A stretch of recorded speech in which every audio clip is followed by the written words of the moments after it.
Shuklatirth mini Kabirvad અન્વયે વડના વૃક્ષો વાવી તેનું જતન તેમજ ઉછેરની પ્રવૃત્તિઓ પણ ઘણા સમયથી વેગવંતી બની છે, પરંતુ કેટલાક વિઘ્ન સંતિશીઓના પાપે કિન્નાખોરી પૂર્વક કનડગત કરવામાં આવી રહી છે.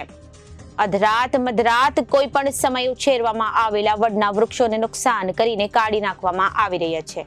વાહનો પસાર કરીને મૂકીને નુકસાન કરવામાં આવી રહ્યું છે, જે અન્વયે પણ રજૂઆતો થવા છતાં સંલગ્ન કચેરી તરફથી કે પોલીસ ખાતા તરફથી સમયોચિત પગલાં ભરાય તેવી પણ પર્યાવરણ પ્રેમીઓની માંગ છે.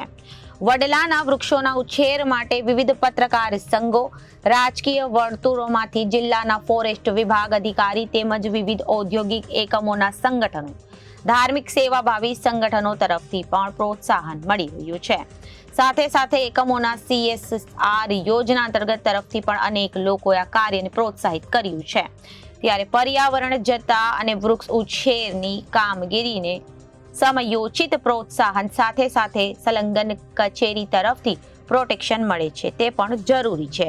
એક તરફ સરકારી જમીન પચાવીને ગેરકાયદેસર બાંધકામ તેમજ વાહનો, નાવડીઓ, હાઈવા, ટ્રેક્ટર, JCB વગેરે મશીનરી સરકારી જગ્યામાં બિન અધિકૃત વપરાશ કરાઈ રહી છે, તો બીજી તરફ વૃક્ષોને નુકસાન કરવામાં આવી રહ્યું છે. Reporter Viral Gohil, Janadesh news, Bharuch.